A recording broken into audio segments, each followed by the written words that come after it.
Hello listeners and readers, welcome back to హులుస్లో stories world అబ్బా. ఈరోజు మన ఛానల్ కోసం నేను కంటిన్యూటీగా రాస్తున్న మరో స్టోరీ వచ్చేసి చలి నువ్వెవ్వరే పార్ట్ 17 అబ్బా. ఈ కథలోని ముందర భాగాలు ఇప్పటి వరకు చూడని వాళ్ళ కోసం కామెంట్స్లో లింక్స్ ఇచ్చానబ్బా. అలాగే మన ఛానల్లో ప్రతి కథకు ప్లేలిస్టులు కూడా ఉన్నాయబ్బా. కొంచెం సబ్స్క్రైబ్ చేసుకొని చూస్తూ కథలు నచ్చినట్లయితే తప్పకుండా లైక్ చేసి కథ ఎలా ఉందో ఒక చిన్న కామెంట్ రాసి మీ సపోర్ట్ని అందించండి అబ్బా. మరి మనం ఈరోజు కథలకు వెళ్ళిపోదామా? ధరణి అనూషకి ఫోన్ చేసి తన ద్వారా విడాకుల మీద చక్రం సంతకాలు పెట్టినట్లు తెలుసుకొని తన జీవితంలో చక్రం ఇక మీదట ఉండడు అని, ఆమె మెడలో ఉన్న తాళి ఇక నుంచి కేవలం తనకు అలంకారంలో ఒక భాగమైన బంగారపు వస్తువే అవుతుంది అనుకుంటూ బాధపడుతుంది.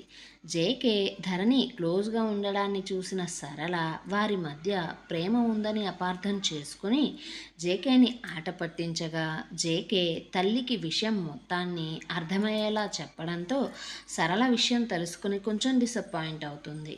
చక్రానికి తన సెక్రటరీ ద్వారా ధరణి బెంగళూరు వెళ్ళిన విషయం తెలిసి మరింత వేగంగా ఆమెను వెతికించే ఏర్పాట్లను చేశాడు సెక్రటరీతో. మాయ అనూష ద్వారా ధరణిని చేరుకోమంటూ తన తండ్రికి సలహా ఇచ్చి చక్రం మూడిప్పుడు అసలు బాగోదు అని, అలాగే అతను ఈ సమయంలో ధరణి గురించి ఆలోచిస్తూ ఉండడం అది తనకే మంచిది కాదు అనుకుంటూ తన అందచందాలతో చక్రాన్ని రెచ్చగొడుతూ అతని మూడ్ని మార్చేసి మరింతగా చక్రాన్ని తన గ్రిప్లోకి తీసుకోవడం కోసం అప్పుడే తలారా స్నానం చేసి సీవ్లెస్ బ్లౌజ్ వేసుకొని స్క్రీన్ షో చేస్తూ నల్లటి చీర బొడ్డు కిందకు కట్టుకుని శరీరం నిండా మోహం మైకం తెప్పించే పరిమళాలను పూసుకొని వారిద్దరి బెడ్రూమ్లో మసక వెలుతురు కోసం మనసుకు హాయిని అందించే సుగంధ పరిమళాలతో ఉన్న కవ్వొత్తులను వెలిగించి నిమిషాలలో మనసు మూడ్ని మార్చేసేలా మంచి మ్యూజిక్ని సెట్ చేసి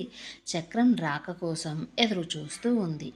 చక్రం సెక్రటరీతో ధరణి విషయం మాట్లాడిన తరువాత మరొకసారి అతనికి ఫోన్ చేసి ఒక మంచి లాయర్ ఉంటే చూడమంటూ అతని కోర్ట్ కేసు గురించి చెబుతూ వీలైనంత త్వరగా ఆస్తి కేసు ముగిసేలా ఆస్తంతా తనకు వచ్చేలా చేయమంటాడు.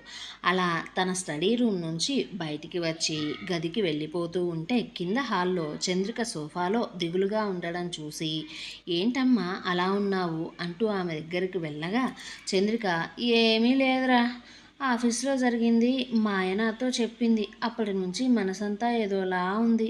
ఆ విషయం ఏమవుతుందోనని భయంగా కూడా ఉందిరా అనగానే చక్రం తల్లితో మాయ ఆమె ఆరోగ్యం గురించి కూడా పట్టించుకోకుండా అలాంటి విషయాలు చెప్పినందుకు మొదట కొంచెం కోపం వచ్చినా సరే తల్లి ముందు అతని కోపాన్ని ప్రదర్శించకుండా అమ్మా అదేమీ ఉండదులే, నేను చూసుకుంటా కదా, ఇవన్నీ నీకెందుకు అంటూ ఆమెతో చెబుతూ ఆమెకు మందులను మంచిళ్లను అందించి మాయకు ఇంకొకసారి తల్లితో ఇలాంటి సెన్సిటివ్ విషయాలు చెప్పద్దు అంటూ కొంచెం గట్టిగా చెప్పాలని అతని గదికి బయలుదేరాడు.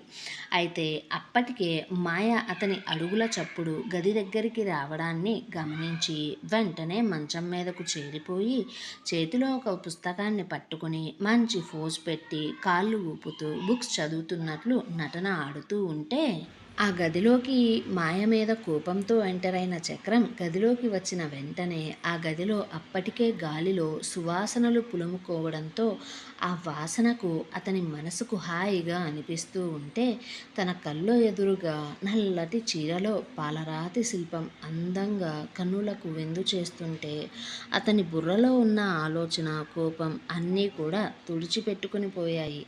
దాంతో చక్రం మెల్లగా ఆమె దగ్గరకు చేరిపోయి చేతులలో ఉన్న బుక్ని తీసి పక్కన పెట్టి ఏంటి ఇదంతా అంటూ అడగ్గా మాయ అతన్ని కొంటెగా చూస్తూ అతని మొహం మీద నుండి చేతిని మెల్లగా కిందికి రాస్తూ నీకు తెలియదా, ఇది మన బెడ్రూమ్, అలాగే ఇది మన బెడ్, అందుకే బేబీ నా రూమ్ని నేను నాకు నచ్చినట్లుగా మార్చేశా, అలాగే నీకు నచ్చిన మనిషిగా నేను నీకు నచ్చినట్లుగా మారి నిన్ను సర్ప్రైజ్ చేద్దామనుకున్నా, ఎందుకంటే ఇది మన బెడ్రూమ్లో మనకు మొదటి కలయిక కదా, ఏం నీకు ఈ ఏర్పాట్లన్నీ నచ్చలేదా బేబీ అంటూ మాయ హొయలుపోతూ అతని పెదవి దగ్గరికి వేలిని రాణించి చిన్నగా ఆ వేలితో అతని పెదవిని కొట్టి అడగడంతో చక్రానికి ఆమె మాటలకు చేతలకు మెల్లగా మోహం మైకం కమ్ముకు వస్తుంటే చక్రం నాకు నచ్చినట్లు అంటే నువ్వు రెడీ అవ్వడం మాత్రమేనా లేక నాకు బెడ్ మీద కూడా నా ఇష్ట ప్రకారమే సహకరిస్తావా అంటూ అడుగుతూ ఆమెను కోరిక నిండిన కళ్ళతో చూస్తుంటే మాయ చక్రాన్ని మరింతగా రెచ్చగొడుతూ తన పెదవులను తడి చేసుకుంటూ నీకు ఎలా అనిపిస్తే అలా బేబీ అంటూ చెబుతూనే బెడ్ మీదకు కొంచెం వెనకగా జారుతూ చేతుల భారం మీద వెనక్కు వంగితే చక్రం ఇక తనను తాను నివారించుకోలేక తన నుండి నైట్ షర్ట్ను తీసేసి ఆమె మీదకు వంగుతూ ఆమె బయట కొంగును అడ్డు తొలగించుకొని చక్రం మాయ ఎదపొంగుల పరువాల మీద వాడిగా దాడి చేస్తూ అతని ఆరాట పోరాటాలను ఆమెతో ముద్దుల నుండి మొదలు పెడితే మాయ చక్రం దూకుడికి తనలో తానే నవ్వుకుంటూ నువ్వు ఇంత వీక్ కాబట్టే నేను ఈరోజు నీ ఆస్తికి నీకు యజమానురాలిని కాగలిగా. అంటారు కదా పెద్దవారు, రాజు కావాలి అంటే కుట్రలు కుతంత్రాలు చేసి యుద్ధాలు చేయాలని రాజ్యాలను గెలవాలని ఎంతో కష్టపడాలి అని. కానీ రాణి కావాలి అంటే రాజు గురించి తెలుసుకొని అతని వీక్నెస్ని గెలుచుకుంటే సరిపోతుంది. అందుకు ఎగ్జాంపుల్ మన విషయమే అనుకుంటూ అతని చేతిలో ఒక బొమ్మలాగా మారిపోతే చక్రం ఆమెను అతని మీదకు చేర్చుకుంటూ ఉంటే మాయ అతని పెదవులను చాలా ఫ్యాషన్గా కిస్ చేస్తూ అతని ఛాతీ మీద చేతులతో సుకుమారంగా రాస్తూ అతన్ని మరింత మోహం మాయలోకి పడేసింది. దాంతో చక్రం మాయ మీదకు చిన్నగా చేరిపోయి ఆమె అధరాలను హద్దులు లేని యుద్ధాలతో మెల్లగా కొల్లగొడుతూ ఉంటే వారి మధ్య వారి సరసాలను చూస్తూ ఉండలేని చందమామ కూడా మబ్బుల చాటుకు దాగి వారికి మరింత ఏకాంతాన్ని చీకటిని అందించింది. ఆ చీకటిలో రెండు శరీరాలు వారి వాంఛలను కోర్కెలను వారికి నచ్చిన పద్ధతిలో తీర్చుకుంటూ అలసిపోగా మాయ చక్రాన్ని ఒక చిన్న చిరునవ్వుతో మెచ్చుకుంటూ అతని కౌగిలిలోకి నిద్రపోయింది. ఆమె మెచ్చుకోలును చూసిన చంద్రం మబ్బులలో తేలిపోతూ ఆమెను హత్తుకొని పనుకున్నాడు. ఇంకోవైపు ఇంటికి రావడంతోనే ధరణి అప్పటికే వేసుకున్న మందుల కారణంగా అనూషతో ఫోన్ మాట్లాడి పెట్టేసిన కొద్దిసేపటికే మత్తుగా అనిపించి ఆమె అలాగే కూర్చున్న సోఫాలో కాలు సరిగా చేసుకుని నిద్రపోయింది. రాత్రి 9 గంటలు దాటిపోతున్న సమయంలో ధరణికి మెలకువ వచ్చి కన్నులు తెరిచి చూడగా ఆమె ఎదురుగా 6 అడుగుల 2 అంగుళాల ఎత్తులో ఉన్న మనిషితో పాటు మరొక మనిషి ఆమెని చూస్తూ పలకరింపుగా చిన్న నవ్వు నవ్వడంతో ముందు ధరణి కొంచెం భయంతో బిగుసుకుపోయి క్షణంలోనే ఎదురుగా ఉన్నవారిని చూసి భయం నుండి తేరుకుని ఆమెకు కొంత సమీపంలో కూర్చొని ఉన్న సరళను చూస్తూ ఆంటీ మీరా? జేకే సార్ మీరు కూడానా? ఏంటి మీరు ఇలా ఈ సమయంలో వచ్చారు?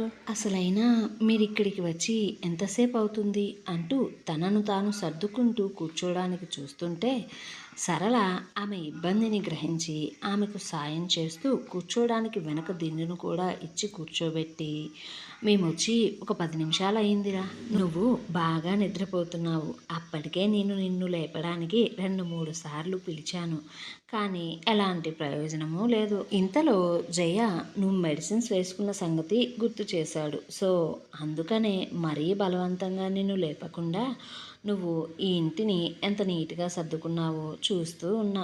మళ్ళీ ఒకసారి నిన్ను లేపుదామని అసలే సమయం మించిపోతుంది అనుకునే లోపే నువ్వే లేచావు అంటుంటే ధరణి టీపాయ్ మీద ఉన్న నీటిని తీసుకుని కొంచెం తాగి షాక్ నుంచి కొంచెం తేరుకుని జేకేని సరళను చూస్తూ కొంచెం చిన్నగా ఆంటీ మీరు ఈ సమయంలో ఇక్కడికి ఏంటి, ఎందుకు వచ్చారు అని కొంచెం ఇబ్బందిగా మాట్లాడుతూ ఉంటే సరళ ఆమె ఉద్దేశాన్ని అర్థం చేసుకుంటూ అమ్మ ధరణి నీకు దెబ్బ తగిలిందంట కదా జయ చెప్పాడు అంటుంటే ధరణి జయ అనే పిలుపు వినగానే జేకేని చూడగా జేకే కొంచెం షైగా ఫీల్ అవ్వడంతో దాన్ని చూసిన ధరణి పెదవుల మీద చిన్నగా నవ్వు విరుచుకుంది.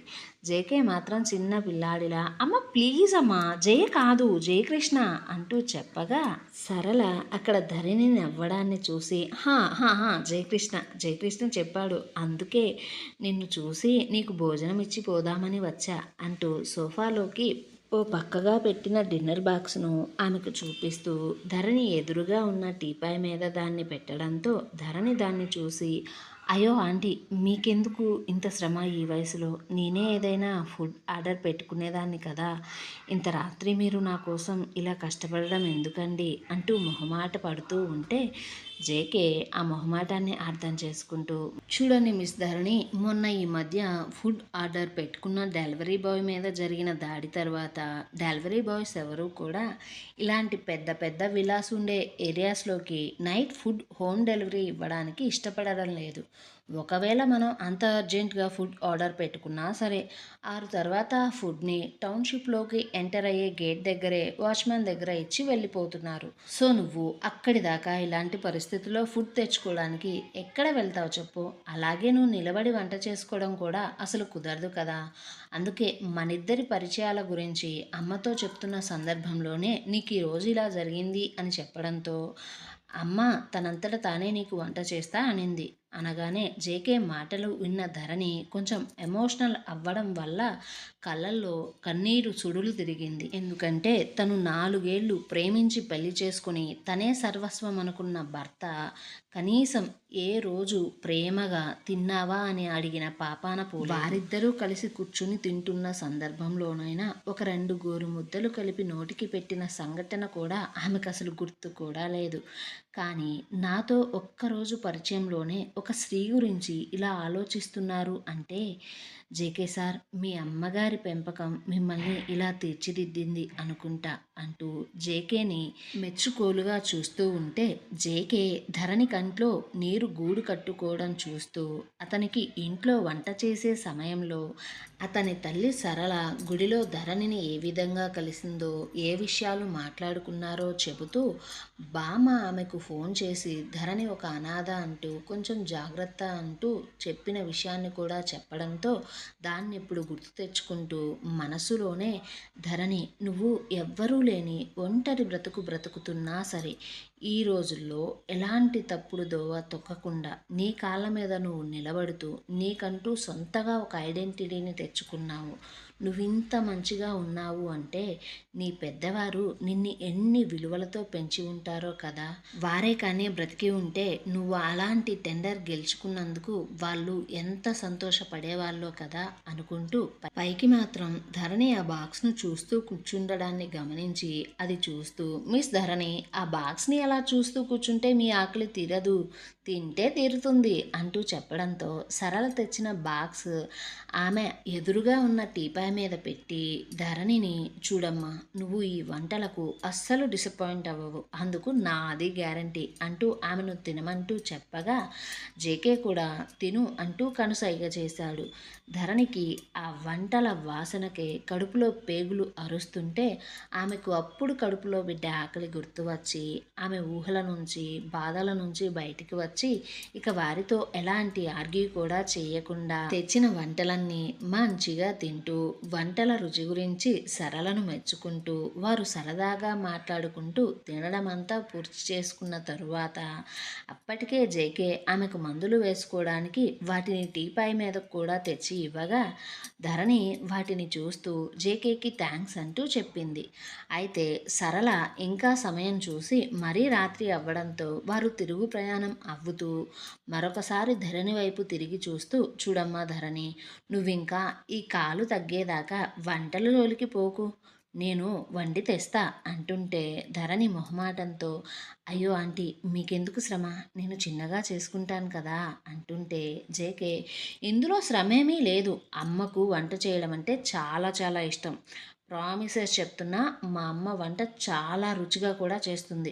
నువ్వు తిన్నావు కదా, నీకు తెలిసే ఉంటుంది. సో నువ్వు ఇక ఆలోచించాల్సిన అవసరం కూడా లేదు అనడంతో ధరణి మరొకసారి జేకే ఆమెతో అంత ఫ్రెండ్లీగా చెప్పడంతో, పైగా సరళ లాంటి మంచి మనసును బాధ పెట్టడం ఇష్టం లేక ఒక నిమిషం ఆలోచించి, సరే ఆంటీ, కానీ మీరు రోజు ఇలా నా కోసం వంట చేసి మోసుకొని ఇన్ని మెట్లెక్కి రావడం బాగోదు, అదే నేను ఆలోచిస్తున్నా అంటుంటే సరళ, అయితే ఏముందమ్మా దాంట్లో, నేను ఇక్కడికే వచ్చి వంట చేయనా అంటే జేకే, అమ్మా, నీకంత శ్రమ ఎందుకు చెప్పు, రేపటి నుంచి ధరణినే మన ఇంటికి వస్తే సరిపోతుంది కదా, అలాగే తనకు కొంచెం నడిచినట్లు కూడా ఉంటుంది. మెట్లు దిగడం అంటావా, ఇక మన ఇంట్లో హెల్పర్ ఉంది కదా, సో తనొచ్చి సాయం చేస్తుంది అనడంతో మెట్లు అనే సందర్భంలో క్రితంసారి వారి మధ్య జరిగిన ముద్దు సంఘటన గుర్తుకు వచ్చి ఇద్దరూ కూడా చూపులను ఆటోమేటిక్గా తిప్పుకుంటూ ఒక నిమిషం పాటు మౌనంగా ఉండిపోతే